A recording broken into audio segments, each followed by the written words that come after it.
may be the greatest catch I've ever seen in my life.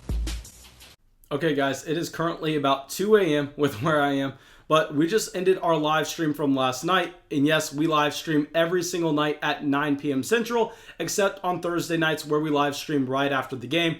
But I need to give you all this important announcement where we are not going to be live streaming on Halloween night. I am very sorry. My girlfriend's already extremely annoyed that I spend my entire life on this YouTube channel for y'all now. But I promised her we would do something for Halloween, so I'm not going to be able to live stream then. Very sorry about Saturday night. But also, guys, if y'all have not already, please make sure you subscribe to the channel and you hit the bell next to the subscribe button. I've had multiple complaints of people not seeing our videos in their recommended based on us just uploading too many videos every single day. It's knocking us in the YouTube algorithm. So really, unless you only want to see like half of our videos, it's going to be very important that you are subscribed. It's going to be very important that you have that bell hit next to it. And lastly, please, just make sure you drop a like on this video. And trust me, the last thing I want to be doing at 2 a.m. is making a fantasy football video. I really want to be going to sleep, but y'all need it, so I'm going to make it. And let's talk about our first running back, which is David Johnson. So the reason I think we should be selling David Johnson as high is actually a couple reasons. One, this has not been a running back so far in 2020 where we've seen him be efficient at all in any single game. While David Johnson was actually kind of, I don't want to tell you all this. I don't want to embarrass myself here, but if y'all remember in 2019, everybody was drafting. They were drafting Saquon Barkley first, they were drafting Christian McCaffrey second, then Ezekiel Elliott third, and then some combination of David Johnson, blah, blah, blah, blah, in picks 5 through 7. And I was telling everyone David Johnson was severely undervalued, and David Johnson was my second overall player behind Christian McCaffrey. So, I mean, I love this running back, but the problem here is he is a completely different talent than what we remember back in that 2015 NFL draft class. This is a running back that has lost all explosion to his game. He can still catch the ball, but the other problem with him is we are not seeing Duke Johnson be completely erased from this offense. And if Duke Johnson is going to continue to get targets out of this backfield, while it's not necessarily going to completely erase the volume from David Johnson in the passing game, it is going to lower his floor and his ceiling combination. And when this is not a running back that has that same size adjusted athleticism that we saw early on in his NFL career, I don't necessarily know if we can come out and confidently start him any given week. And now that we know that the Houston Texans are kind of playing for 2021, now that they are just going out and losing every single game, on top of that, they have no future draft picks. So they are going to be trying to move these players around in their offenses. They could potentially be looking to trade away a Will Fuller. They could be looking to trade away a Brandon Cooks. And I know some people have said they're going to be looking to trade away David Johnson. But guys, the contract with David Johnson is so bad, and if you look across the entire NFL landscape, there's no team that desperately needs a running back that is currently contending. So I think it's almost impossible for David Johnson to leave this offense. So while he's not necessarily providing us the production that we would want to see currently, while this running back is not necessarily someone that we think has much long-term upside based on his lack of athleticism and understanding that this offense could get worse if they start to move away weapons like a Will Fuller or like a Brandon Cooks. I mean, this is just a screaming sell where I want nothing to do with David Johnson at this point. Okay, now, I know y'all are probably so surprised to see this next running back on our list because he has been on our buy low list pretty much every single week this entire year. And this is Antonio Gibson. So guys, I know, coming off his one massive impressive performance against the Dallas Cowboys, why am I changing my tune on Antonio Gibson? Why am I telling y'all to go and now sell a running back that I've been advising you to trade for this entire season?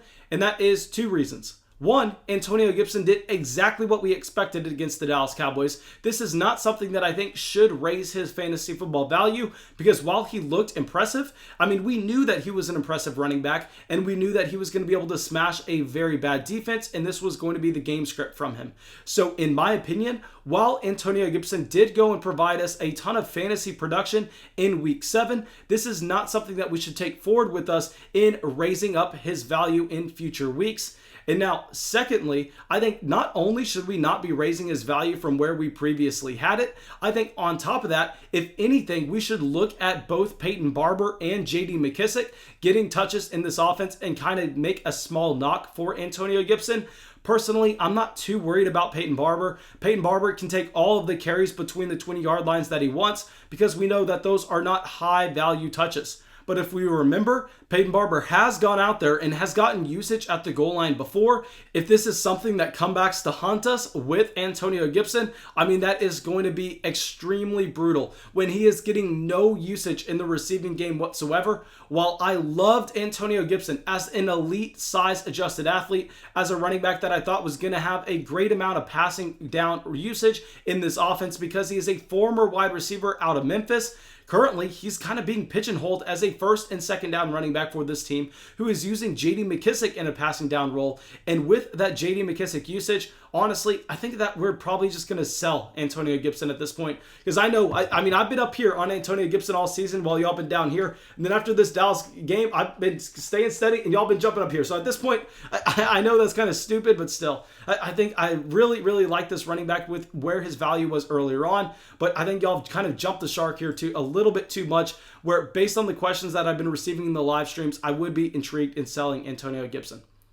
Now, our next running back has made our sell high list almost every single week this season. And every single week, he is still going out and scoring touchdowns. And I am looking like a fool telling y'all that it can't happen all the time. And this is Todd Gurley. So I know y'all are probably so annoyed with me with Todd Gurley right now. And what even sucks is he has a great matchup tonight against the Carolina Panthers. So if you're watching this video on a Friday or a Saturday, you're probably going to be seeing that Todd Gurley went off for like 2 or 3 touchdowns this game and going, oh man, look at this guy, has no idea what he's talking about. But the problem with Todd Gurley, guys, is he has been so inefficient in the touches that he's seen so far in 2020. He is averaging like less than 3 yards a carry every single touch. And at the same time, I don't think we can necessarily say it's 100% the offensive line's fault, because when Brian Hill has been getting in the game, Brian Hill's been used in the receiving game as well, and he's actually been a lot more efficient with his touches than a Todd Gurley. So this is a situation where Gurley does not necessarily have that massive ceiling in terms of his big playability. At the same time, he does not have a ton of target share coming out of this backfield, and we know that Brian Hill is going to continue to have a role in this offense. So currently, Todd Gurley is just living off of touchdown volume in fantasy football. We know that that is the least predictable stat week to week. We know that is the most volatile stat week to week. So guys, I know I'm probably going to look stupid once again for saying this, but I think we have to stick with the process. We can be right 4 times in a row if the process is correct. And I think this is one of those scenarios where we need to sell Todd Gurley. Now, our next running back is someone that we were very high on coming into the season, and this is Kareem Hunt. Now, y'all know I've been telling y'all in the live streams lately to sell Kareem Hunt on rosters where you are 6-1 or 5-2, and that is because, guys, I think we only get one more week of 3-down running back usage from Kareem Hunt before he falls back to being a low-end running back too, because they have a bye next week, and then I think Nick Chubb can possibly come back in week 10. There's a good, I don't want to say a good chance, but it is a possibility that Chubb is out week 10, and then you get 2 more weeks out of 3-down usage with Kareem Hunt. But currently, with all the questions that I get asked about Kareem Hunt, people are valuing him as that low-end running back 1, that high-end running back 2. And if you could sell him for that kind of price, understanding that if you just say you trade Kareem Hunt in a small piece for a Miles Sanders or a Joe Mixon, yes, you're going to be missing out on a ton of production this week where Kareem Hunt could very easily be a top 5 running back in a plus matchup. But still, in the long term, like say we zoom out to, just say we go to week 9, and then you're getting Miles Sanders 3-down usage, Kareem Hunt's on bye. Then in week 10, you're getting actually no, I think he's on a bye then. But anyway, you're getting Joe Mixon's 3-down usage, and Kareem Hunt is now sharing a backfield with Nick Chubb. Honestly, guys, I think it's kind of a no-brainer, especially if you are a playoff team. I am completely fine, though, if you are 1-6, 2-5, 3-4, and you desperately need a win right now to make sure you stay in that fantasy football playoff hunt, then do not sell Kareem Hunt. We're just going to be making sure that we ride out his 3-down production, and then hopefully he has a decent enough role to give us some high-end running back 2 production on this Cleveland Browns team when Nick Chubb comes back. Personally, though, if I have a team that looks like it's on its way to the fantasy football playoffs, I think that we're just going to try to gear up for the fantasy football playoffs, and that's going to be done by selling Kareem Hunt. Now, thank you guys. I really hope you all enjoyed this video. I really hope you all got something from it. Very sorry if my voice sounds weird. Like I said, I just got done streaming for like 3.5 hours. And y'all, if y'all participated in a stream before, y'all know I just talked nonstop for 3.5 hours, like 100 miles an hour. So yeah, I'm sorry if I sounded gross, but you're going to have to deal with it. And yeah, if y'all did not already, make sure you drop a like on the video. Make sure you subscribe to the channel, and I will see you in the live stream tonight.